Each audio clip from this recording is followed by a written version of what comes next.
Hi, how are you all? तो बच्चे, आज फिर से हम रैंक बूस्टर सीरीज जो ये है, आज के सेशन में हम फुल सिलेबस टेस्ट ही डिस्कस करेंगे, क्योंकि मुझे ऐसा लगता है कि फुल सिलेबस टेस्ट डिस्कशन करने से क्या होता है ना, या आप जब full syllabus full length test देते हैं, आप ये भी वही नीट पैटर्न 45 क्वेश्चंस का, क्योंकि अब नीट का ही पेपर आने वाला है। तो जनरली हम सब कुछ उसी के ओरिएंट करते रहेंगे, और मेंस लेवल भी सेम ही होता है, तो उसी तरह के सवाल आपको दोनों में सेम ही है। लेकिन नीट वाले बच्चों के लिए बहुत अच्छा प्रैक्टिस सेशन है एक तरह से ये। मेंस वाले बच्चे तो जो भी देख रहे होंगे वो देख ही सकते हैं। अब ये क्यों, ऐसा क्यों, मतलब पहले मैं आपको ये समझाता हूँ कि ये इंपॉर्टेंट क्यों है। क्योंकि यहाँ सिर्फ डिस्कशन ये नहीं है सवाल करने का, आपको वो चीज़ सिखाने का मेरा जो पीओवी है, जो भी मैं बताता हूँ या जो भी सवाल सिखाता हूँ या सवाल समझाने का जो तरीका है, वो ये है कि आप अपनी साइंस के एप्टीट्यूड को कैसे डेवलप कर सकते हैं, आप जो वो एग्ज़ाम में बैठ के जो प्रेशर है उसको कैसे हैंडल कर सकते हैं। तो वो आप अपने घर पे ही प्रैक्टिस जब करेंगे, आप टाइमर लगा के, जैसे ये पेपर है आज का, आप टाइमर लगाएं, पहले खुद अटेम्प्ट करें, जहां आप फंसे वहां सॉल्यूशन देखें, आपका सॉल्यूशन और मेरे सॉल्यूशन में क्या फ़र्क है, क्या डिफरेंस है, क्या सोच का डिफरेंस है, उस सोच को अडेप्ट करने की कोशिश करें। ठीक है। और जब आप रोज रोज पेपर देंगे, जैसे अब मैं कोशिश करूंगा नेक्स्ट मंथ से, तो फिर मैं कोशिश ही करूंगा कि हम प्रॉपर रोज एक पेपर डिस्कशन लें। उससे क्या है, आपका बहुत इंप्रूव होगा। तो अगर आप मेरे साथ पूरे 2 महीना सिर्फ टेस्ट की ही प्रैक्टिस करते रहेंगे, टेस्ट की ही प्रैक्टिस करते रहेंगे, तो आपको इन द लास्ट सारी चीज़ें याद हो जाएंगी। पता है क्या होता है, मैं आपको समझाता हूँ। आप ऐसा समझें बच्चे, जब आप 2 यूनिट या 4 यूनिट का टेस्ट दे रहे हैं, ठीक है, तो आपने रिवाइज करी, लेकिन पेपर में तो भैया सारी यूनिट आनी है ना, टोटल यूनिट आनी है, टोटल। तो जब आप टेस्ट देते रहते हैं ना, तो आप अलग से बैठ के रिवाइज नहीं करना पड़ता आपको। जैसे मान लो आपको नहीं पता है, एक बात समझो, आपको नहीं पता है कि आप कौन सा टॉपिक भूल गए हैं, लेकिन टेस्ट देने का ये फायदा है कि टेस्ट में मान लो आपसे ये सवाल नहीं बना, तो आपको पता चल गया कि अच्छा ये वाला टॉपिक मैं हल्का सा भूल गया हूँ, तो टेस्ट के बाद आप वो टॉपिक्स रिवाइज कर लें। तो ये सबसे बेस्ट तरीका होता है। अब चलो, विदाउट वेस्टिंग एनी टाइम, और मैं तो यही कहूँगा कि ज़्यादा से ज़्यादा अपने दोस्तों के पास शेयर करें, ताकि वो हमसे आके जुड़ें और सबका फ़ायदा हो और मुझे एनर्जी मिले, ज़्यादा से ज़्यादा बच्चे कनेक्ट होंगे। आपको अगर मैं कोई मेरे एफर्ट्स से अगर आपको हेल्प मिल रही है, तो इससे अच्छी बात क्या हो सकती है। ज़्यादा बच्चे जुड़ेंगे तो हेल्प करने में ज़्यादा मज़ा आएगा, चीज़ें करने में हौसला मिलेगा कि मैं भी आपके लिए कुछ अच्छा अच्छा काम कर सकूं। तो पहला सवाल शुरू करते हैं विदाउट वेस्टिंग एनी टाइम। चलो जी, पहला सवाल देखो। ये है, एक स्लैब है कॉपर की, जिसकी थिकनेस कॉपर, अब कॉपर दिमाग में आते ही क्या आ जाना चाहिए, मेटल। ठीक है, कंडक्टर। कंडक्टर के लिए अब मुझे पता चल गया के इनफाइनाइट होता है। मुझे एक चीज़ पता चल गई, क्या, कि के मेरा क्या आएगा, इनफाइनाइट आएगा यहाँ। ठीक है, इतना तो मुझे पता चल गया। अब आपने कैपेसिटर के बीच में parallel plate of capacitor, D separation है, ठीक है। If the capacitance of capacitor without slab is C, ठीक है, और आपने डी बाई थ्री थिकनेस की आपने स्लैब डाल दी। क्लियर है। तो अब ये तो कैपेसिटेंस आप काउंट करते ही नहीं, आपको याद होगा, खाली बचा ये वाला 2D/3। ठीक है जी। तो आपका जो सी डैश कैपेसिटेंस हुआ वो कितना हो गया, एप्सिलॉन नॉट ए, एरिया तो सेम रहा, अपॉन डी, डी यानी कि 2D/3, यानी कि ये आपका ओरिजिनल था epsilon naught A by D, यानी कि C dash by C will be equals to 3/2। Third option will be your correct answer. I hope कि आपको समझ में आ रहा है कि ये सवाल कैसे डिस्कशन हुआ है, कैसे दिमाग में क्या आना चाहिए, आपका पहला थॉट क्या आना चाहिए। अब हम हमेशा बात करेंगे कि पहला थॉट क्या आना चाहिए दिमाग में, पहला थॉट। खैर, अब सेकंड वाले पे चलते हैं हम। सेकंड वाला कह रहा है आपसे कि दो आइडेंटिकल मेटल स्फीयर हैं, ए और बी, जिनके ऊपर चार्ज दे दिया। चलो भैया, ये चार्ज दे दिया, ए आइडेंटिकल है, बी चार्ज दे दिया, इसके ऊपर 2Q, इसके ऊपर Q। अब force between A and B is F, इनके बीच में R सेपरेशन, फोर्स F। ठीक है, इतना हो गया। अब ये क्या कर रहा है, ए और B are place in contact, मतलब इनको टच किया और सेम डिस्टेंस पे ले जाके। अब आपको पता होना चाहिए कि जब हम टच कर देते हैं तो Q1 का फॉर्मूला होता है R1/R1 + R2, कितना चार्ज आया इंटू Q टोटल, और विद साइन लेते हैं हम ये। तो Q2 क्या, Q2 के लिए क्या करते हैं हम, R2। अब ये फॉर्मूला तुरंत दिमाग में आपके आना चाहिए। ठीक है, कि इलेक्ट्रोस्टैटिक का क्वेश्चन है, जब मिला देते हैं तो सबसे पहले चार्ज, क्योंकि चार्ज निकाल लोगे तो सारे काम हो जाएंगे। यहाँ अगर फोर्स देखो तो फोर्स क्या होगा, के इंटू बच्चे 2q² divide by R square, ये फोर्स है, Q1 Q2 upon are square. तो Q1 Q2 अब फाइनल कितना हो जाएगा, आफ्टर एफ डैश के Q1 Q2 divide by R square, यानी कि Q1 Q2 तो निकालना पड़ेगा भैया। अब आइडेंटिकल है तो देखो Q1 की वैल्यू कितनी हो जाएगी, are upon 2r into total कितना हो गया 3q, यानी कि Q1 हो गया 3q/2।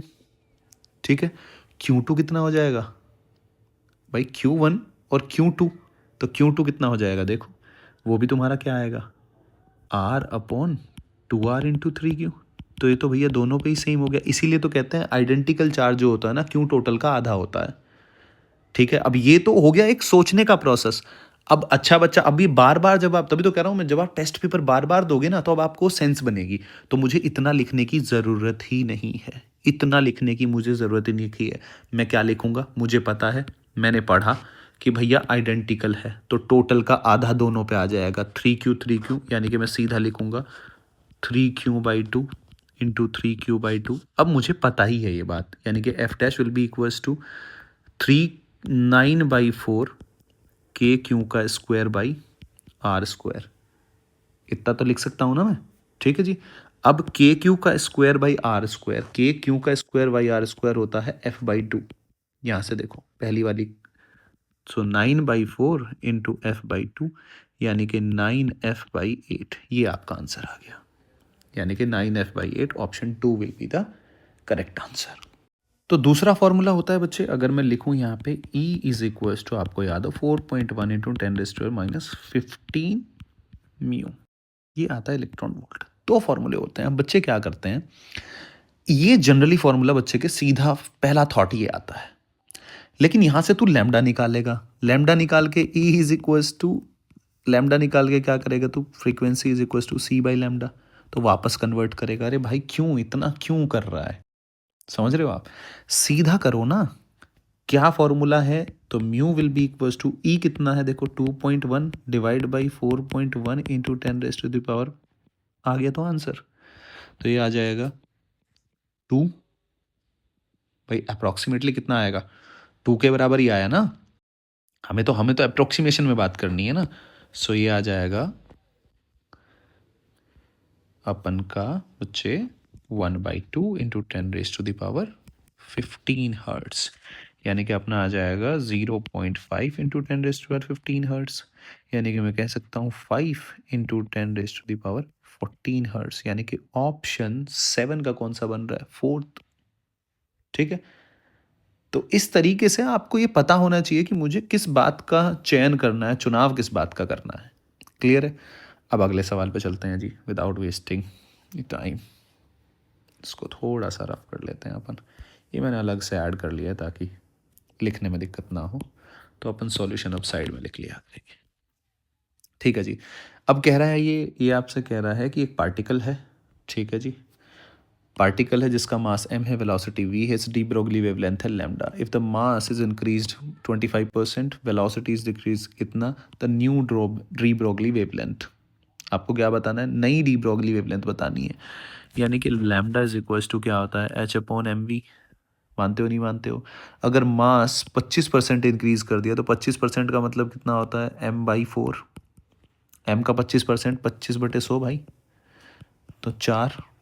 ठीक है, मास इंक्रीज कर दिया, सो लैम्डा फाइनल क्या लिख लूँगा मैं, h/m प्लस m/4, और वेलोसिटी डिक्रीज कर दी 25%, v-v/4। बस सॉल्व कर लो, सिंपल, h/5m/4, 4 ऊपर पहुंचा दो, 3v/4, 4 ऊपर पहुंचा दो, 16/15 h/mv, इसको लैम्डा लिख दो, यानी कि 16 λ/15, ये लैम्डा फाइनल। ठीक है जी, 16/15 lambda, option 2 will be the correct answer. 9 वाले की तरफ चलते हैं जी, देखो अपन इसको उठा लो, 9 वाले की तरफ आ जाते हैं, इसको गायब करो थोड़ा, सॉल्यूशन तो आप समझ ही रहे हो ना।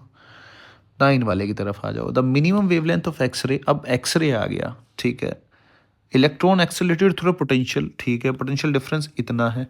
तो ये पूछ, यानी कि भैया एक बात बताओ, ईवी नोट्स है, ये सारी की सारी एनर्जी किसमें, फोटोन में कन्वर्ट हो जाती है ना।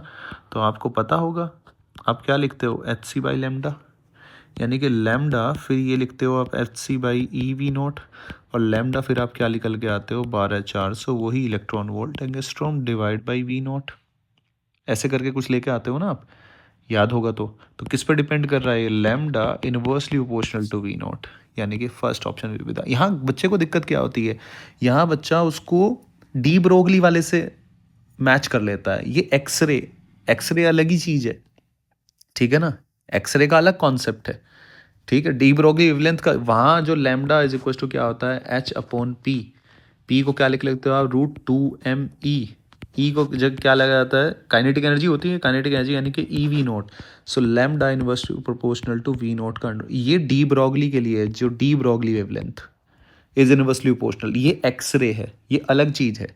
तो दोनों में ज़्यादातर बच्चे अब ऑप्शन क्या लगाएंगे, टू, नहीं, ये एक्सरे, एक्सरे की वेवलेंथ के बारे में पूछा गया, ये एक्सरे की वो लैम्डा मिनिमम आपको याद हो, तो 12,400 electron volt angstrom divide by V naught, ऐसे।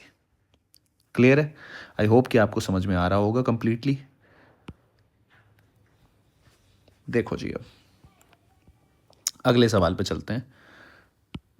10 वाला क्या कह रहा है आपसे, एक लाइट है, फोटोन जो है इतनी एनर्जी का फोटोन है, तो फोटोन की एनर्जी दे दी 3.4 इलेक्ट्रॉन, ये फोटोन बढ़िया मेटल सरफेस पे आके गिरा, इसका वर्क फंक्शन फाई है, तो स्टॉपिंग पोटेंशियल बताना है, इक्वेशन लिखते हैं हम स्टॉपिंग पोटेंशियल E-फाई, तो ये आ जाता है तुम्हारा ई वी नॉट, कुछ नहीं करना है, ई यानी कि 3.4 minus 2.1 will be equals to 1.3, ठीक है जी, electron volt E V not, E से ई कट गया यानी कि V not stopping potential 1.3 volt, option third will be the, ये बड़ा इजी है, ठीक है ना, क्योंकि हर सवाल टफ नहीं आता ना, थोड़ा कॉम्प्लिकेटेड भी आते हैं। 2025 में क्या है, उन्होंने ठीक ठाक से 10 सवाल डाल दिए बस, उससे ही बच्चों को गड़बड़ हो गया कि अरे यार ये तो क्या हो गया, क्योंकि मेंटली प्रिपेयर नहीं था बच्चा। क्लियर है, अब हम क्वेश्चन नंबर 11 की बात करते हैं बेटा। अब 11 वाले का क्या है, देखो, द मास ऑफ न्यूक्लियस, इतना दे दिया आपको mass, is less than the sum of mass of all nucleon, ठीक है। द बाइंडिंग एनर्जी पर न्यूक्लियन आपसे पूछ ली, क्या पूछी आपसे, बाइंडिंग एनर्जी पर न्यूक्लियन। अब ये डेल्टा एम आपको दे दिया, तो इसने क्या दिया आपको, डेल्टा एम कितना दे दिया, 0.042 AMU, ठीक है जी। आपको बाइंडिंग एनर्जी अगर निकालनी है, बाइंडिंग एनर्जी कितनी होती है, डेल्टा एम सी स्क्वायर, तो बाइंडिंग एनर्जी कितनी आ गई, 0.042 इंटू 931, ठीक है, MEV, अगर आपको याद हो तो, ठीक है। क्लियर है, 931 की मल्टीप्लाई करते हैं ना, तो एक बार इसमें 931 की आप मल्टीप्लाई कर लो, लेकिन ये तो बाइंडिंग एनर्जी आएगी, बाइंडिंग एनर्जी पर न्यूक्लियन पूछी हुई है, तो न्यूक्लियन कितने हैं, जितना तुम्हारा क्या होगा मास नंबर यानी कि 7, तो इसको डिवाइड बाई 7 भी तुम्हें करना पड़ेगा। आई होप कि आपको मेरी बात समझ में आ रही होगी, ठीक है। अगर आप 931 इंटू 0.042 करोगे तो ये आपका आ जाएगा 39.10, इसको जब आप डिवाइड करोगे 7 से बच्चे, तो ये आ जाएगा आपका 5.58 यानी कि 5.6 MEV, ये आपका आंसर आएगा क्वेश्चन नंबर 11 का। मैंने कैलकुलेटर यूज़ कर लिया है, लेकिन आप कैलकुलेटर यूज़ ना करना, क्योंकि पेपर में थोड़ा सा मेहनत कर लेना आप इसकी मल्टीप्लाई करके, ठीक है भैया। अब क्वेश्चन नंबर 12 पे आ जाते हैं, चलो अब हम क्वेश्चन नंबर 12 की बात करते हैं बच्चे। तो क्वेश्चन नंबर 12, आप जब देखते हैं इस तरह के सवाल, ये आपका सवाल सबसे पहले तो है कहाँ, आपको समझ में ही आ गया होगा, लॉजिक गेट से सवाल है। तो है क्या कि वाई आउटपुट को 1 माना जाता है जब ये एलईडी जलेगी, और अगर नहीं जलेगी तो इसका मतलब 0। अब ये सर्किट बेस्ड सवाल है, मतलब क्या, एक जलेगी कब, जब इससे करंट आए, अगर इससे करंट ही ना आए तो ये जलेगी कैसे, यानी कि अगर मैं इसको बंद कर दूं, तो आप देखो इस पॉइंट का, इस ए पॉइंट का, ये वायर कनेक्ट है, वायर कनेक्ट है, वायर कनेक्ट है, तो इसका और इस पॉइंट का पोटेंशियल मैंने क्या कर दिया, सेम कर दिया, देख रहे हो, जैसे ही आपने कनेक्ट किया तो ग्राउंड है ज़ीरो, यहाँ का भी ज़ीरो, यहाँ का भी ज़ीरो। तो जब ये ज़ीरो और ये भी ज़ीरो, तो इसके अक्रॉस तो पोटेंशियल ड्रॉप आपने ज़ीरो ही कर दिया है। देखो, इस पूरी ब्रांच के अक्रॉस, इस ब्रांच की बात कर रहा हूँ मैं, इस ब्रांच की बच्चे, ये जो ब्रांच है, ये जो ब्रांच है, ये जो ब्रांच है, ये देखो पोटेंशियल आपने क्या कर दिया, सेम कर दिया। सेम कर दिया तो करंट फ्लो ही नहीं होगा। आप इसको जोड़ दोगे तो भी फ्लो नहीं होगा, दोनों को जोड़ दोगे तो भी फ्लो नहीं होगा। तो सिर्फ ये एक ही कंडीशन में यहाँ करंट फ्लो हो सकता है, जब आप इसको बंद ना करो। यानी कि अब आप इस सवाल को कब कैसे बनाओगे, ए लिखोगे, बी लिखोगे, वाई लिखोगे। सिंपल, 0 0 1 1 0 1 0 1। आपको पता है जब 0 0 रहेगा तभी करंट फ्लो हो सकता है, अदरवाइज अभी मैंने बताया था पोटेंशियल डिफरेंस सेम हो जाएगा तो एलईडी नहीं जलेगी। आउटपुट क्या आएगा, इसी केस में 1, बाकी में 0 0। यानी कि ए प्लस बी, क्या करो आप, ए प्लस बी, ए प्लस बी, ए प्लस बी, उसका बार अगर मैं करूँगा, यानी कि ए प्लस बी का अगर मैं बार, मेरा आउटपुट आ गया, तो ही ये आपको मिलेगा, अदरवाइज नहीं मिलेगा। इसका मतलब ए प्लस बी एक कौन सा गेट होता है, और गेट, और इसका बार है तो एन लग जाता है, नोर, यानी कि option 1 will be the correct answer. I hope आपको अच्छा लगा होगा, समझ में आया होगा। मतलब अच्छा तो क्या ही लगना है, अच्छा क्या होता है। ये प्योर सिलिकॉन तो मास एक्शन लॉ, मास यानी कि एन आई का square will be equals to N E into N H. ठीक है जी। आपको होल कंसंट्रेशन बतानी है, एन आई आपको ऑलरेडी गिवन है, यानी कि 10⁻32 divide by N E. N E मतलब आपने जब 10⁻21 एटम फॉस्फोरस के मिलाए तो उसके पास एक इलेक्ट्रॉन है जो कि डोनर एटम है, यानी कि कंसंट्रेशन आपकी एन ई कितनी है, 10⁻21 डिवाइड करोगे 10⁻11, आंसर आ जाएगा। क्वेश्चन नंबर 14, शॉर्टेस्ट वेवलेंथ कब निकलती है। देखो, शॉर्टेस्ट वेवलेंथ जब एनर्जी क्या हो ज़्यादा, भाई ई इज इक्वल टू क्या होता है, एच सी बाई लैमडा, यानी कि इनवर्सली प्रोपोर्शनल टू लैमडा। ज़्यादा होना तो ये क्या होना चाहिए तुम्हारा, कम, और ये अगर लैमडा तुम्हें क्या चाहिए, शॉर्टेस्ट चाहिए, यानी कि कम चाहिए, तो ई तुम्हारा क्या होना चाहिए, ज़्यादा। और ई ज़्यादा कब होगा, जब इनफाइनाइट से ट्रांजिशन हो, समझ रहे हो, इसी केस में ज़्यादा हो सकता है। तो अगर मैं बाल्मर वाले केस की बात करूं तो 1 by lambda, formula R Z square 1 by N one का square minus 1 by N two का स्क्वायर। ठीक है, तो ये फॉर्मूला देखो, फॉर्मूला हमेशा ऐसे ही याद रखना है। देखो अभी तो हाइड्रोजन एटम है, ये आपसे अगर हीलियम एटम कर दिया, समझ रहे हैं आप, क्या आप मेरी बात समझ में, सिंगली आयनाइज्ड ऐसे करके हीलियम एटम इसने दे दिया, तो फिर चीज़ें चेंज हो जाएंगी। आपको जेड की वैल्यू आपको 2 लिखनी पड़ेगी, ठीक है, तब फॉर्मूला बदल जाता है। तो आपको फॉर्मूला वैसे ही याद रखना है, आर जेड स्क्वायर, जेड की वैल्यू 1 है, हाइड्रोजन एटम है, ठीक है। अब मैं इसको जब करूँगा तो अब मैं इसको सीधा कर सकता हूँ, कैसे बच्चे, थोड़ा वही अच्छी, इसको ऐसे कर लेते हैं, 1 बाई लैमडा, किसके लिए, बाल्मर के लिए, लैमडा 1 ले लेते हैं, आर बाल्मर यानी कि लाइमन बाल्मर, बाल्मर 2, 2 का square 4, 1 minus infinity, 1 by lambda 2 मुझे निकालना है, किसके लिए, ब्रैकेट के लिए, यानी कि आर, ब्रैकेट बोले तो लाइमन बाल्मर, ठीक है, पास्चन, ये यानी कि 1 2 3, और ये कितना आ गया, 4। तो ये कितना हो जाएगा जी तुम्हारा, 1/4 यानी कि 16 इनफाइनाइट, डिवाइड कर दो, lambda 2 by lambda 1 will be equals to 16/4, यानी कि लैमडा 2 आपको निकालना है, लैमडा 1 आपको लैमडा ऑलरेडी गिवन है, यानी कि 4 lambda. Option 1 will be the correct answer. चलो जी, ये हो गया। अब आ जाते हैं हम 15th वाले पे। 15th वाला कह रहा है आपके फॉर एक्सपेरिमेंटल एक्सप्रेशन ये है। देखो, जब हम एडिशन वगैरह करते हैं, ठीक है, तो हम लीस्ट डेसिमल प्लेस तक आंसर देते हैं। जब डिवीजन और मल्टीप्लाई होता है तो मिनिमम एसएफ तक आंसर देते हैं। तो इसके अंदर मिनिमम एसएफ कितना है, यहाँ आप देख रहे हो, ये कितना है इसका, 3 मिनिमम एसएफ है, ठीक है। बाकी सबका तो ज़्यादा ही है भाई, इसका तो 4 आ गया, इसका तुम्हारा एसएफ कितना आ गया, 5 आ गया। क्या आप मेरी बात समझ पा रहे हैं, तो इसका तो 5 आ गया, इसका 4 आ गया, तो कितना होया, 3, 3 तक आंसर देना है। तो ये भी नहीं हो सकता, ये भी नहीं हो सकता, या तो इसमें एसएफ कितना है 3 और इसमें एसएफ कितना है 3। अब थोड़ा सा हम दिमाग लगाएंगे, क्या, या तो आंसर ये हो सकता है, ये हो सकता है, कितना 1135 है, डिवाइड 32, और ये यानी कि 1135 से ज़्यादा ही आंसर होगा, इसका मतलब second option will be the correct answer. 134 तो आ ही नहीं सकता इसका। क्लियर है? वो फिर मैथ्स से है, इन दोनों में फिर मैथ्स से आंसर देते हैं हम। 16 वाला देखो, लीस्ट काउंट दे रखा है बच्चे आपको, least count of linear scale, linear scale का least count of screw gauge, यानी कि लीस्ट काउंट क्या होता है, होता है आपका pitch divide by number of circular scale division. आपसे the minimum number of circular scale division पूछा गया है, ये पूछा गया है आपसे, ठीक है। अब इसमें बच्चा कौन सा कंफ्यूज होता है कि पिच कौन सी है और क्या, तो ये मैं आपको समझाता हूँ। देखो है क्या, पिच का मतलब है आप जब ये ऐसे होता है आपका, ठीक है, और ये सर्कुलर होता है, आप जब इसको रोटेट करते हो तो ये मूव करता है, तो मेन स्केल पे कितना मूव किया एक रोटेशन में, ठीक है, वहाँ फिर हम लीस्ट काउंट निकालते हैं। समझ गए आप? तो ये कहना चाह रहा है कि least count of linear scale of screw gauge, यानी कि लीनियर पिच दे रखी है, लीनियर कितना मूव कर रहा है, वो कितना है, पिच दे दी, इसका मतलब लीनियर कितना मूव कर रहा है, 1 mm। The minimum number of circular scale division required to measure, अब इतना मेजर करना है, मिनिमम इतना मेजर करना है, यानी कि ये दे रखा है आपको लीस्ट काउंट। लीस्ट काउंट का मतलब क्या होता है कि मिनिमम कितना मेजर कर सकते हो आप, बेसिक डेफिनेशन। तो इसका मतलब number of circular scale division ये आ गया आपका बच्चे 10⁻³ डिवाइड बाई 4 इंटू 10 माइक्रो में है -6, यानी कि 1000/4 250। Option second will be the correct answer.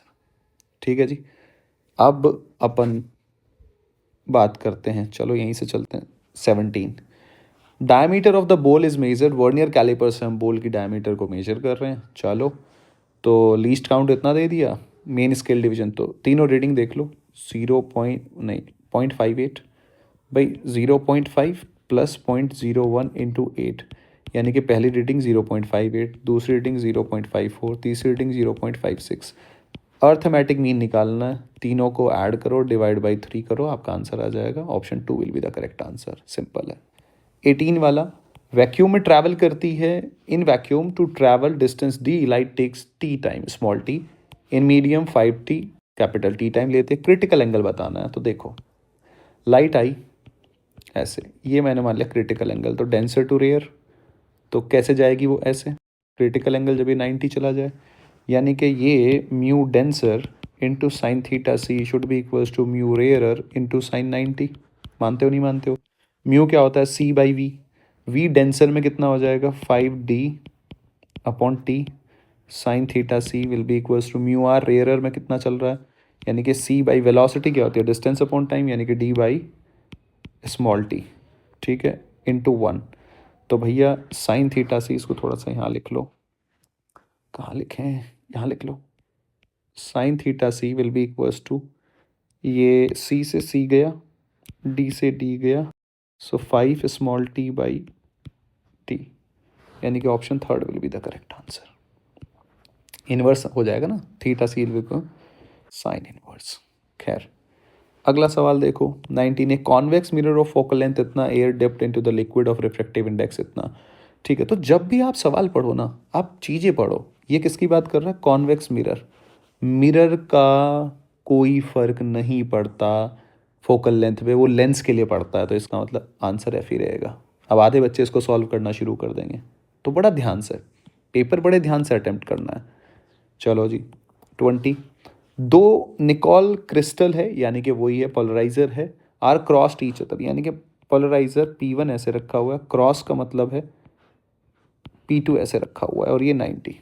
हमेशा ऐसे ही बनाओ ताकि आपको दिखे, such that their crystallographic axis are perpendicular, मैंने बना लिया। इंटेंसिटी ऑफ अनपोलराइज्ड लाइट, एक अनपोलराइज्ड लाइट है, उसकी इंटेंसिटी आई नोट है, तो यहाँ कितनी हो जाएगी I0/2, और ये इसी प्लेन में ऑक्सीलेट करेगा। अब यही पास होनी है, लेकिन इसने क्या किया, what percentage of intensity come out of system if the second crystal is rotated, आपने 60 डिग्री रोटेट कर दिया, ये P2 ऐसे कर दिया 60 डिग्री, लेकिन ये तो ऐसे ही आ रही है ना, ये तो ऐसे, तो अब कितना एंगल बनाएगी, ये 30 डिग्री। बच्चे इसको 60 डिग्री ले लेते हैं। जैसे मैं इसको फिर से समझाता हूँ, ये सवाल थोड़ा सा है इसमें, मतलब मैंने बच्चों को बहुत परेशान होते देखा है इसमें। मैं नया पेज ले लेता हूँ, ठीक है, अपन बात कर रहे हैं, थोड़ा समझो इस बात को। ये ऐसे है, थोड़ा बड़ा बनाते हैं पोलराइजर, और ये पोलराइज़र की ये एक्सिस है, लेकिन पोलराइज़र सेकंड वाला ऐसे रखा हुआ है, समझना आप। तो ये अपन ने ये पास एक्सिस है, ठीक है। तो ये कह रहा है ये ऐसे रखा हुआ है 90 डिग्री, क्लियर है। अब ये कह रहा है आप समझो, ये जो लाइट है ये पास होगी तो हमेशा पास होके तो भैया ऐसे ही तो पास आएगी, इसी इसी एक्सिस से पास होगा, तो ऐसे ही ऑक्सीलेट कर रहा होगा, और ये लाइट आ गई प्लेन पोलराइज I0/2। तो ये तो ऐसे ही जाने वाली है, ये बना लो। और मुझे आगे जो ये पास हुई है इसके और पोलराइजर के बीच में एंगल, अब ये कह रहा है आपने जो पोलराइजर है ना ये घुमा के आपने 60 डिग्री रोटेट कर दिया, 60 डिग्री रोटेट कर दिया। कितना कर दिया? ये आपने ऐसे 60 डिग्री रोटेट कर दिया। अगर 60 डिग्री रोटेट किया तो मुझे तो ये हो गया पास एक्सिस, मेरी पास एक्सिस और इसके बीच में एंगल चाहिए होता है ना थीटा। तो कितना बना? 60 नहीं 30 डिग्री। बस यही गेम है, यानी कि I0/2 कोस स्क्वायर कितना होगा जी तुम्हारा? 30 डिग्री। सो आंसर कितना आया? I0/2 इंटू 3/4, यानी कि 3I0/8 इंटू I0 कट गया, इंटू 100 कर दो तो कितना, मैं परसेंटेज निकाल रहा हूँ, यानी कि 300/8 अप्रॉक्सीमेटली कितना आ गया? अब आपको सीधा 8×3 = 24, यानी कि 37.5%। ये आपका आंसर आ जाएगा। तो ये करने का तरीका है, सोचने का तरीका जो मैंने बताया, इसमें ज़्यादा बच्चों को दिक्कत आती है इसलिए मैं ये बता दिया है। अब क्वेश्चन नंबर 21 पे आ जाते हैं। क्वेश्चन नंबर 21 क्या कह रहा है? थोड़ा इसको इधर यूज़ कर लेंगे अपन, रफ कर लेते हैं इसको। क्वेश्चन नंबर 21 पे देख लेते हैं। 21 क्या करेगा? यंग्स डबल स्लिट एक्सपेरिमेंट की बात कर रहा है, ठीक है, यूजिंग मोनोक्रोमेटिक लाइट, ठीक है, ऐसे है, यहाँ से निकल रही है ये मोनोक्रोमेटिक लाइट, यानी कि I0। तो इंटेंसिटी की बात कर रहा है, intensity of light at a point on the screen where the path difference lambda के यूनिट है। तो पहले तो पहली कंडीशन, यानी कि मुझे पता है I0, अगर दोनों सेम है तो मेरा फॉर्मूला क्या आता है? 4I0। ये तभी है जब दोनों सेम है, ध्यान रखना, ये फॉर्मूला तभी है जब I1 = I2 = I0। अदरवाइज आप आई नेट का फॉर्मूला वही आपका I1 + I2 + 2√I1 I2 cos delta phi, otherwise आप इसका इस्तेमाल करेंगे, ठीक है जी। चलो, तो 4I0 delta phi by 2, I net कितना है तुम्हारा?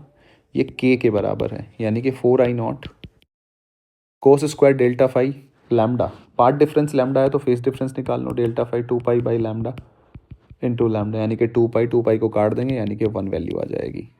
अब मैं बात कर रहा हूँ व्हाट इज़ द इंटेंसिटी निकालनी है जहाँ पार्ट डिफरेंस λ/4 हो।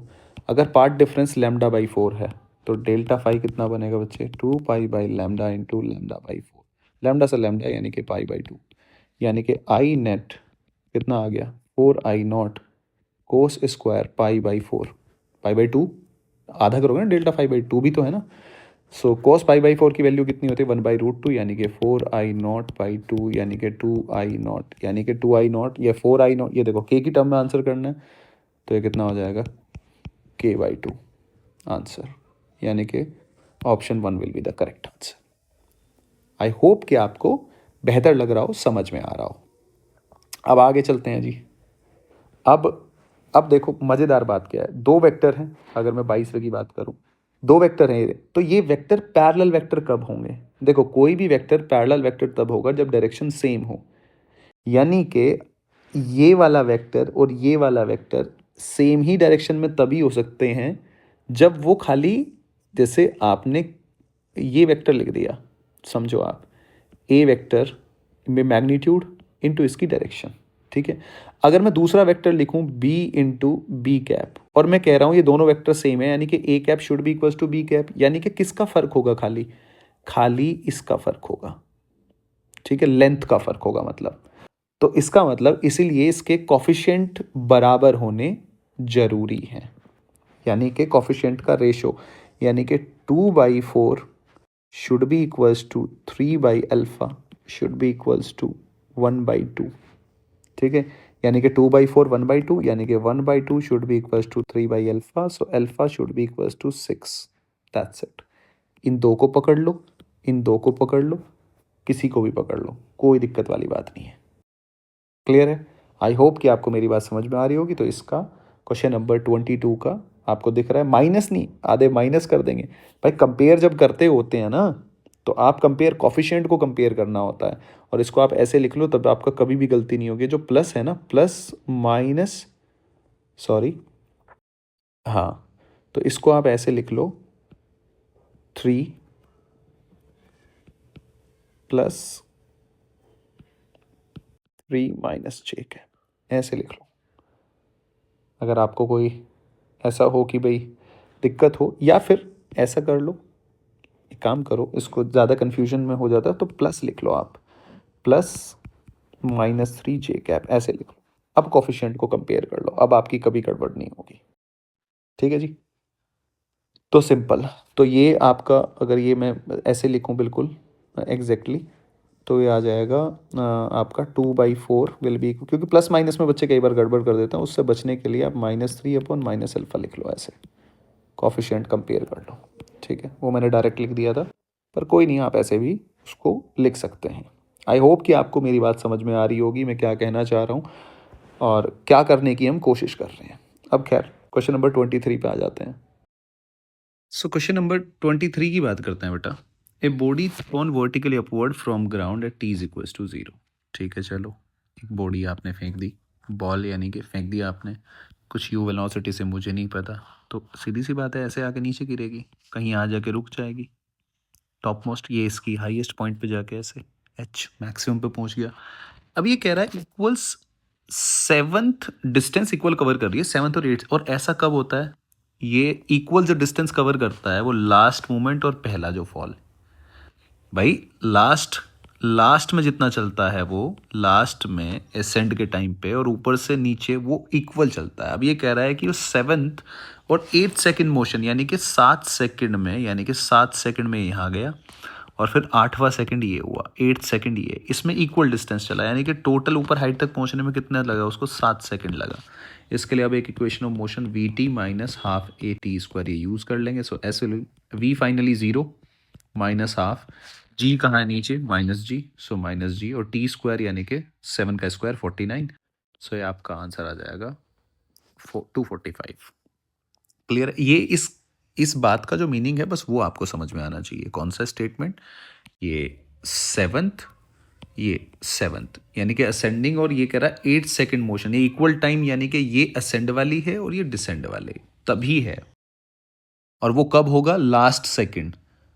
ठीक है, अपनी अपवर्ड जर्नी के लास्ट सेकंड में जितना चलती है, और जो फॉल करती है पहले सेकंड में, वो बराबर, वो आपको पता ही है वो कितना होता है, 5 मीटर होता है। क्लियर है? तो ये कुछ बातें जो कि मोशन अंडर ग्रेविटी में हम सीखते हैं। 25 ये आपसे कह रहा है कि अच्छा एटी ग्राफ है, तो आप समझो ए क्या होता है, dv/dt। So A D T will be equals to dv। अब आप पढ़ लो, ए डी टी ये तो एरिया हो गया।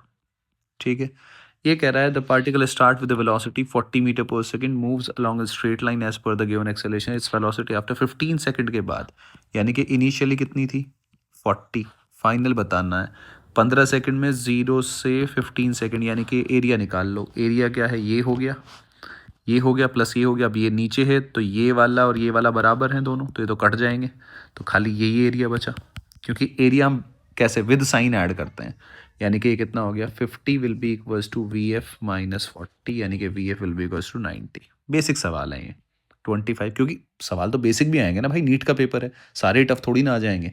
तो इस अरेंजमेंट की बात करें अपन, बनाना आपने भी कर रखे हैं यहाँ पे। ठीक है, are resting on ground, mass of monkey इतना दे रखा है भैया, मास ऑफ मंकी कितना है 20 kg, ये कितना है 30 kg। अब ये क्या कह रहा है आपसे, with how much minimum acceleration monkey shall climb up the string so that bunch of banana may be lifted, यानी कि वो उठ जाए। तो इसका मतलब ये है, जो ये टेंशन है ये इसके बराबर हो जानी चाहिए, यानी कि T should be equals to 300 kg। Clear है भाई, T - 300 should be equals to 30 × A। अब ये उठना शुरू हो जाए, यानी कि एक्सेलरेशन 0.001 ऐसे करके। कई बच्चे कंफ्यूज हो जाते हैं कि सर ये तो एक्सेलरेशन तो दिया ही नहीं, मिनिमम एक्सेलरेशन यानी कि 0.001, तो अप्रॉक्सीमेटली जीरो ही है ना, तो इसलिए कि ये कंडीशनल है। टी कितना, 300 न्यूटन के बराबर, केजी लिख दिया, सॉरी मैंने 300, तो आपको टी की वैल्यू पता चल गई कितनी, 300, नीचे कितना लग रहा है 200, तो कंडीशन क्या आ गई, 300 minus 200 will be equals to monkey का एक्सेलरेशन, ये निकालना है आपको, यानी कि 100/20 will be equals to A, यानी कि 5, ऑप्शन 1। क्वेश्चन नंबर 26 पे आ जाते हैं। इलेक्ट्रॉन की वेलोसिटी आपने दी, ठीक है, इतना, इस सब्जेक्टेड मैग्नेटिक फील्ड, तो मैग्नेटिक फील्ड क्या करेगा, वेलोसिटी चेंज करेगा, बिल्कुल सही बात है। स्पीड, मैग्नेटिक फील्ड कोई वर्क नहीं करता, वर्क क्या करता है, due to magnetic field B is equal to 0, so speed change नहीं होगी, बिल्कुल सही बात है। पाथ सर्कुलर होगा, नहीं, आप देखो ना, इसकी वेलोसिटी इलेक्ट्रॉन की कुछ इस तरीके से है, आई कैप जे कैप, ये तो हो गया वेलोसिटी वेक्टर, तो वेलोसिटी वेक्टर कुछ ऐसे है, समझ रहे हैं आप, यानी कि वी आई कैप भी है इसके पास और वी जे कैप भी है, और ये मैग्नेटिक फील्ड कहाँ है, 4i कैप, इधर है मैग्नेटिक फील्ड, तो आपको पता है ना ये पाथ कौन सा बनेगा, हेलिक्स पाथ बनेगा, so A B D will be the correct answer. 27 की तरफ आ जाते हैं। एक चार्ज है क्यों revolve in a circle of radius R, ठीक है, एंगुलर फ्रिक्वेंसी इतना, इसकी वजह से जब चार्ज अगर ये कर रहा है तो मैग्नेटिक फील्ड कैसे निकालते हैं सेंटर पे, पहले करंट निकाल लो भाई इसकी वजह से, तो करंट क्या आएगा, Q by T, time period क्या हो गया, 2π/ω, यानी कि आई की वैल्यू आ गई Qω/2π। अब बी क्या होता है, μ0I/2r, यही होता है, यानी कि μ0I कितना हो गया, Qω/2π इंटू 2r, यानी कि r पूछ रखा है तो r किसके प्रोपोर्शनल आ जाएगा, ω/b के। Fourth option will be the correct answer, simple. 28 की बात करते हैं। एक सर्कुलर कोयल है, ये रेडियस हो, इसके नंबर ऑफ टर्न्स इतने होगी, magnetic field through the increases इतना, यानी कि and the coil is connected to a 11 ohm resistor, what is the current, so I current क्या हो जाएगा आपका, ई बाई ईएमएफ जो इंड्यूस हुआ divide by R, so E निकालना है, मेन टास्क है ई निकालना, ई क्या हो गया, N d∅/dt, N number of turns, यानी कि 80 into area, pi R square भी तो है ना, सो पाई आर स्क्वायर 0.1 का स्क्वायर, एरिया हो गया, इंटू dB/dt, यानी कि 2/0.4, क्लियर है। तो यहाँ से जो आपकी वैल्यू आएगी, अगर मैं बात करूँ 28 की, तो यहाँ से आपकी वैल्यू चलो जो भी निकल के आएगी, और आर कितना 11 है, सो मैं पाई की वैल्यू 22/7 रख लेता हूँ, क्योंकि इसने 7 भी आ रहा है ना, तो अपन ऐसा कर लेते हैं, एक काम करो आप इसको, ये 1080, ये आ जाएगा 0.2, ठीक है, 0.2 यानी कि 10/2 यानी कि 5, इसको सीधा लिख लेता हूँ मैं 5, ठीक है, काम ख़त्म करो, और 8 इंटू 5 400, यानी कि ये 400 लिख लो, इंटू 22/7 लिख लो, इंटू 10⁻², इससे इसको काटो, यानी कि 88/7 ये आ गया ई आपका, डिवाइड बाई आर 11, 8/7, तो आपका आंसर आ गया, कैलकुलेशन थी बस और कुछ नहीं था, 28 का फर्स्ट ऑप्शन आ गया आपके पास। अब अगले वाले सवाल पे आ जाते हैं जी। अगले वाला सवाल क्या है, travelling electromagnetic wave peak value इतनी है, ठीक है, किसकी, मैग्नेटिक फील्ड की, यानी कि बी नॉट दे दिया आपको, ई नॉट पूछ लिया, तो आपको पता है ना E0/B0 इज इक्वल टू सी, और हाँ याद रखना ये तभी है अगर कुछ नहीं गिवन है तो सी ले लेना है, अदरवाइज आपका E/B हमेशा याद रखना है वी के बराबर, अगर वैक्यूम है तो ये सी आ जाएगा, अगर मीडियम है तो फिर वी ही लेना पड़ेगा, वो इक्वेशन से लिखना पड़ता है, तो ये बड़ा कैच पॉइंट है, याद रखना, कुछ नहीं गिवन है तो बाय डिफ़ॉल्ट सी मान लेना है। तो जब आप इसको सॉल्व करोगे तो आपका आंसर आ जाएगा 3 दूनी 6, यानी कि ये 3 दूनी 6 कैसे लिख दिया मैंने, क्योंकि सी की मल्टीप्लाई करनी है ना, 3 दूनी 6, तो देख लो ना, बाकी तो सब आंसर तो ये अपने आप कट कुटा जाएगा, आप डिजिट देख लो बस, सीधा टिक कर दो, और 30 है आपका, अल्टरनेटिंग करंट आपको दे दिया इतना, तो ये पीक वैल्यू होगी, E0 सीधी सी बात है, कनेक्टेड टू ए कैपेसिटर, ठीक है, थ्रू AC, चलो द रीडिंग ऑफ एमीटर बताना है, तो I will be equals to क्या हो गया तुम्हारे पास, एमीटर की रीडिंग क्या होती है, आप मुझे ये बताओ, एमीटर क्या रीड करेगा, RMS वैल्यू, तो RMS will be equals to VRMS divide by Z।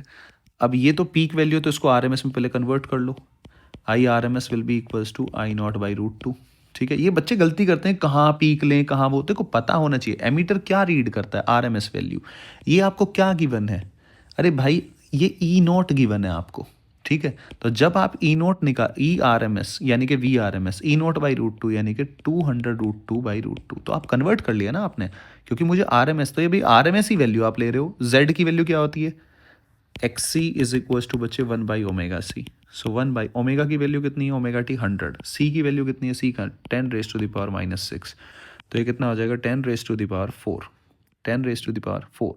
सो ये आ जाएगा 20 ले लो, 20 मिली एम्पियर, यही आ रखा है। सो 30 का आ गया सेकंड। आई होप कि आपको समझ में आ रहा होगा क्या मैं आपको सीधे सीधे मतलब बात ये है कि क्या सोचना चाहिए, क्या दिमाग में आना चाहिए, कहाँ गलती होती है। बच्चे बहुत गलती करते हैं, कहाँ आर एम एस लूँ, कहाँ वो। अरे भाई, जो पूछा गया है तो पहले तो ये दिमाग में आना ना, पूछा क्या गया है, एमीटर क्या रीड करता है। एमीटर एसी वाले चैप्टर में एमीटर वोल्ट ये आरएमएस वैल्यू रीड करते हैं भाई। तो आरएमएस पूछा गया है, तेरे को पीक गिवन है तो पहले इसको आरएमएस में ही कन्वर्ट कर ले, अब तेरी गड़बड़ी नहीं होने वाली।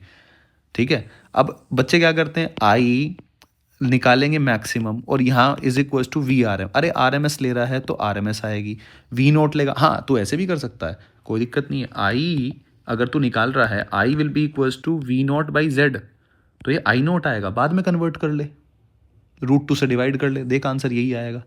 तो वो कोई दिक्कत वाली बात नहीं है, कोई उसमें ऐसी टेंशन लेने वाली बात। क्वेश्चन नंबर 31 को देखते हैं बच्चे।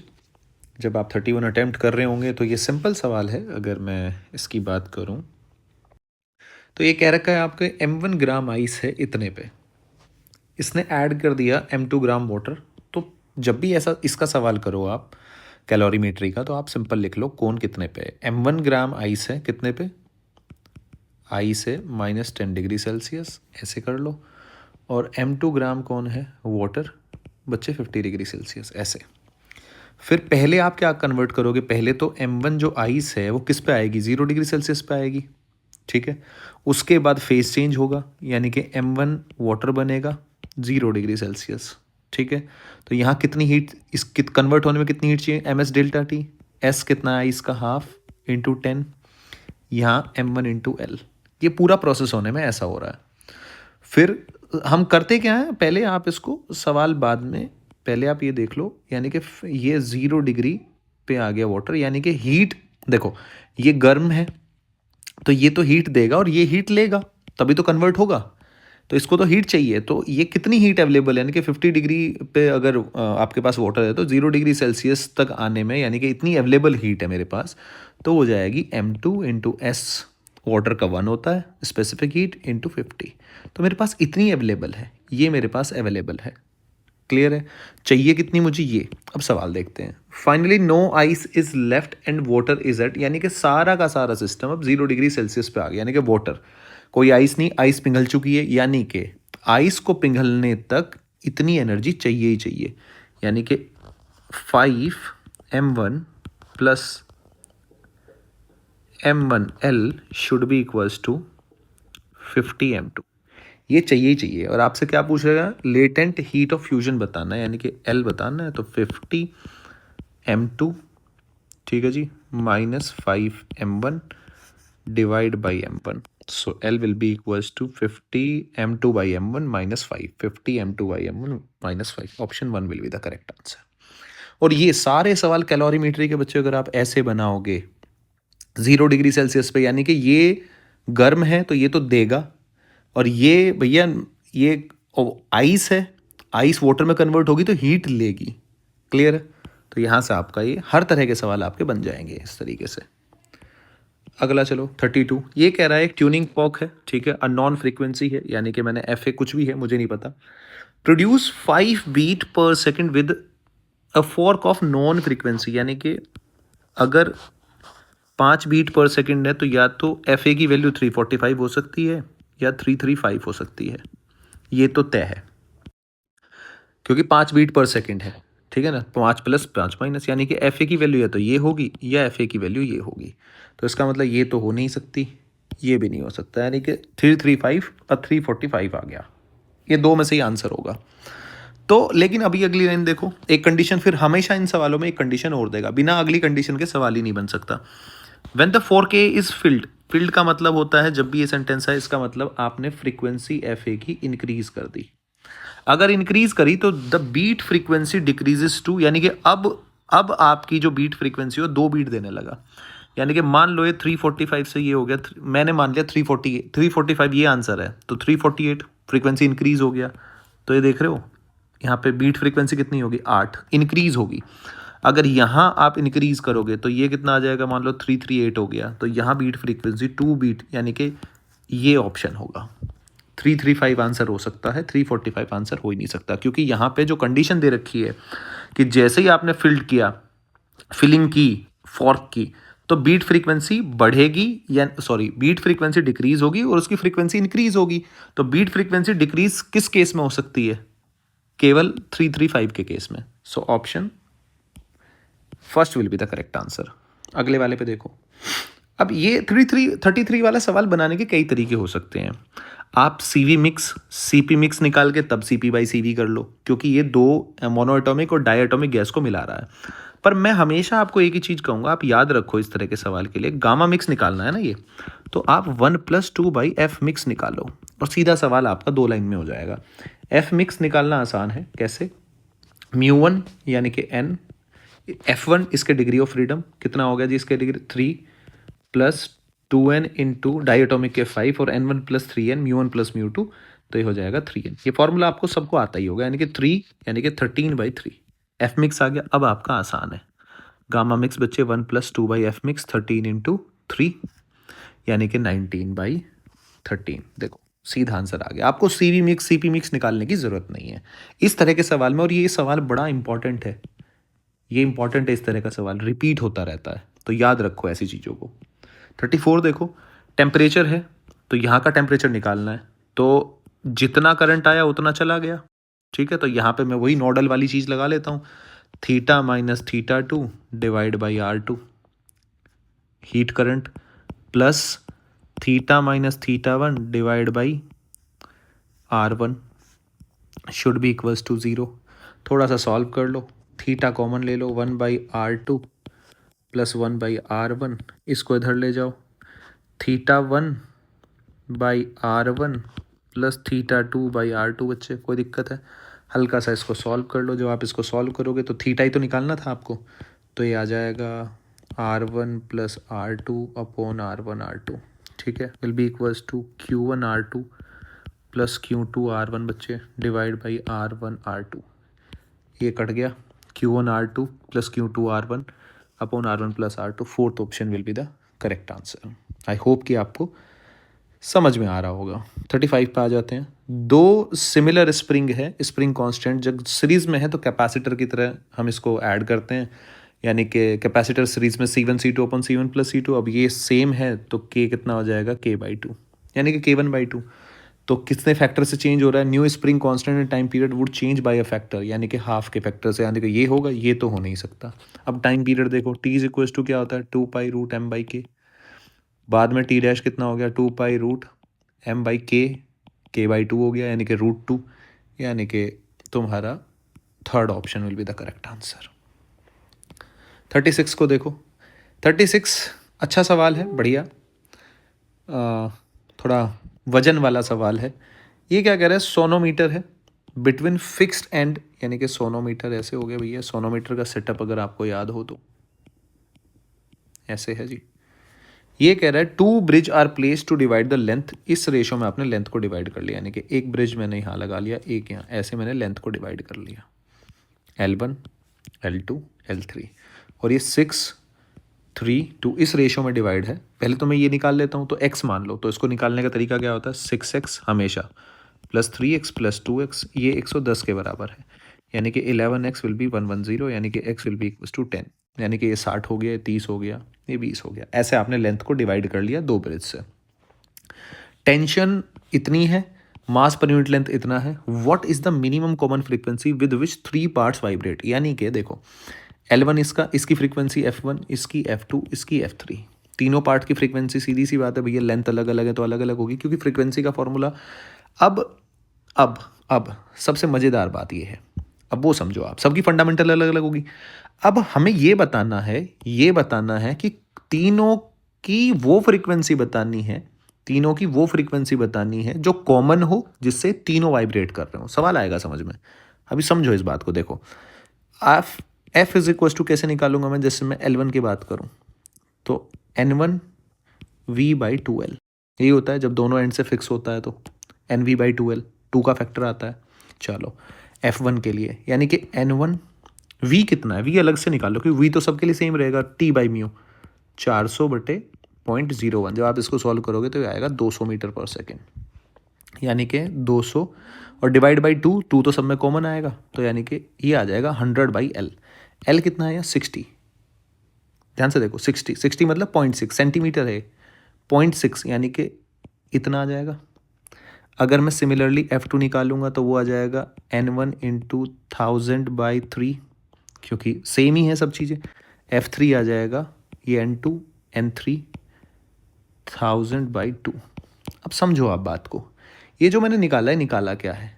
ये N2 मतलब इवन और ओड दोनों हार्मोनिक प्रेजेंट होंगे इस केस में। भैया जब दोनों फिक्स होती है रस्सी तो इवन और ओड दोनों हार्मोनिक प्रेजेंट होते हैं, ये बात मुझे पता है। अब सवाल क्या कह रहा है? कॉमन फ्रीक्वेंसी क्या आ सकती है? अगर आप ध्यान से देखो, इसकी फंडामेंटल कितनी होगी? 1000/6। इसकी फंडामेंटल N2 की वैल्यू 1 रख दो, 1000/3। इसकी फंडामेंटल कितनी होगी? 500 हर्ट्स। ये आएगा कितना? 333। ये आएगा अप्रॉक्सीमेटली 166.6। अब ये 500 हर्ट्स है, ठीक है। अब आप ध्यान से देखो, इसका ये 333 के आसपास है, इसका 2 गुना करोगे तो 666 बनेगा, तो 500 तो हो ही नहीं सकती। अगर आप ध्यान से देखो तो ये 1000/6 है। अगर मैं 6 की मल्टीप्लाई कर दूँ 6 कट जाएगा, 3 की मल्टीप्लाई कर दूँ 3 कट जाएगा, यानी कि 2 की मल्टीप्लाई कर दूँ तो 2 कट जाएगा। यानी कि मैं ये कह सकता हूँ कि 1000 वो फ्रीक्वेंसी है जिस पे 1000 हर्ट्ज, जिस पे तीनों वाइब्रेट करेंगे। अब ये कैसे? यानी कि इसका 6th हार्मोनिक, यहाँ L2 का 3rd हार्मोनिक, और जब ये अपने 2nd हार्मोनिक, यानी कि इसकी 2nd harmonic 1000, 3rd harmonic 1000, 6th harmonic 1000, तो इसका आंसर कितना होगा? वो कॉमन फ्रीक्वेंसी, मिनिमम फ्रीक्वेंसी है 1000। ये सवाल थोड़ा सा लॉजिकल है, समझने वाला है, ठीक है, जो कि मैंने पूरा इसका सॉल्यूशन एक्सप्लेन किया है। खैर, अब हम अगली बात करते हैं। और प्लीज़ आप लोग, एक रिक्वेस्ट है मेरी कि आप लोग थोड़ा कमेंट सेक्शन में कमेंट करते रहा करें, ताकि मुझे पता चलता रहे कि आपकी हेल्प हो रही है नहीं हो रही है। And share this to your friends, ताकि, क्योंकि कुछ बच्चे तो ऐसे नहीं है कि शेयर करना है, कुछ बच्चे क्या है ना, ऐसे शेयर नहीं करते हैं, लेकिन थोड़ा शेयरिंग इज़ केयरिंग। खैर 37 पे आ जाते हैं। 37 देखो, एक साइकिलिस्ट है, comes to skidding stop 10 metre, यानी कि वो ये ब्रेक लगाते हो, साइकिल चला रहे हो आप, ब्रेक लगाया आपने। During this process force on the cycle due to road 200 newton का फोर्स अप्लाई हुआ। आप ध्यान से देखो, ये साइकिल थी, इसके ऊपर फ्रिक्शन फोर्स ऐसे, इस पॉइंट पे चक्का जाम हो गया। अब आप ध्यान से देखो, ये रोड है, रोड के ऊपर ये इस पॉइंट की बात करूँ, इस पॉइंट पे साइकिल एक्शन रिएक्शन फॉलो हो रहा होगा, तो from Newton 3rd law and equal opposite, बिल्कुल सही बात है। लेकिन असर्शन की बात करते हैं, work done by the road on the cycle, work done by the road on the cycle and work done by the cycle on the road is equal. यहाँ थोड़ा सा देखो, ये पॉइंट ऑफ कांटेक्ट है, ये पॉइंट ऑफ कांटेक्ट पे friction force, क्योंकि work done होता है फोर्स इनटू डिस्प्लेसमेंट, लेकिन डिस्प्लेसमेंट पॉइंट ऑफ कांटेक्ट का होना चाहिए, पॉइंट ऑफ कांटेक्ट। अगर आप यहाँ की बात करें तो यहाँ फ्रिक्शन ऐसे लग रहा है, डिस्प्लेसमेंट ऐसे है, तो वर्क डन आएगा नेगेटिव। बहुत सही बात है, ठीक है। लेकिन अगर बच्चे आप देखें, ग्राउंड पे फ्रिक्शन लगेगा ऐसे, लेकिन ग्राउंड के इस पॉइंट पे ये पॉइंट तो मूव नहीं करेगा ना भाई, ग्राउंड थोड़ी ना मूव करेगा। ये पॉइंट जैसे ही अगले अगले टाइम पे क्या होगा, फ्रिक्शन यहाँ लगने लग जाएगा भाई, ये तो स्किड करता हुआ जा रहा है आगे, लेकिन ग्राउंड का पॉइंट तो थोड़ा ना मूव करेगा, यानी कि वर्क डन क्या होगा? 0। यानी कि work done by cycle on the road ये होगा 0। हाँ, ये होगा नेगेटिव, तो इसका मतलब असर्शन गलत है, ये गलत है और रीजन करेक्ट है। 38 पे आ जाते हैं बच्चे, विदाउट वेस्टिंग एनी टाइम। 38 देखो, फोर्स लग रहा है acting on a particle, position vector ये है, then find the rate of change of angular momentum, यानी कि टॉर्क इज इक्वल्स टू बच्चे R क्रॉस F, क्योंकि रेट ऑफ चेंज यानी कि dl/dt ये पूछा हुआ है। आई होप कि आप निकाल सकते हो इसका आंसर। मुझे नहीं लगता कि इसमें मतलब आर क्रॉस एफ ही करना है, तो वो कोई दिक्कत मेरे हिसाब से आनी चाहिए। इसका ऑप्शन सेकंड होगा। अब हम 39 वाले की बात करते हैं। 39 वाला कह रहा है how many revolution does the engine make during the time assume the angular acceleration is uniform. पहले तो एंगुलर एक्सेलरेशन ही निकालो। देखो अब इसका ब्रिज कैसे बनाएंगे। इतनी स्पीड से इतनी स्पीड 8 सेकंड में हुई, ठीक है, u प्लस 80, यानी कि omega will be equals to omega final initial plus alpha T. ओमे यानी कि 840 360 प्लस अल्फा इंटू 8, यानी कि 840 360 0 8 5 divide by 8 will be equals to alpha. So alpha will be equals to 8 सते या बाद में ही कर लेंगे, चलो जो भी करेंगे एक बार। अल्फ़ा की वैल्यू 580/8 कर लो आप। कितने से 8 से तो शायद ही डिवाइड नहीं हुआ, 8 सते 56, ठीक है। चलो इसको ऐसे ही छोड़ लेते हैं, थोड़ा सा कर लेते हैं। चलो 2 दूनी 4 और 290 डिवाइड बाई 4, फिर से थोड़ा सा डिवाइड कर लो। 2 ये जाएगा 145 145/2, ठीक है। ये किसकी वैल्यू आ गई तुम्हारी? अल्फ़ा की वैल्यू आई। किसकी वैल्यू आई?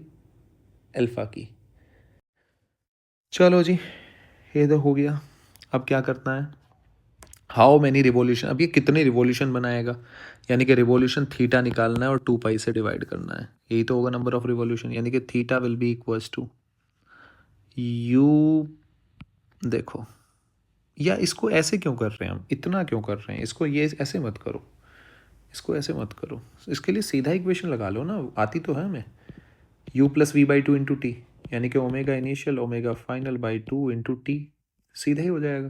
क्या इतना करना, तो जोड़ दो इसको, यानी कि 840 360 0 0 1 1200 1200 डिवाइड बाई 2 इंटू 8, यानी कि 600 इंटू 8, यानी कि 4800। यहाँ से कर लो ना, थीटा आ गया इतने रेडियन, यानी कि theta will be equals to आ गया 4800 डिवाइड बाई 2 पाई, ठीक है जी।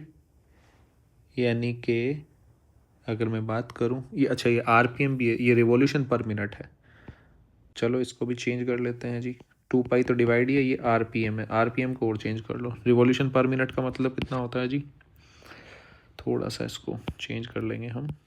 आरपीएम यानी कि कितने से रिवॉल्यूशन पर मिनट, यानी कि 480 इंटू 1 रिवॉल्यूशन में कितना होता है 2 पाई, पर सेकंड होता है पर मिनट, यानी कि 60 सेकंड। वो भी तो कन्वर्ट करना है, ये कर लिया।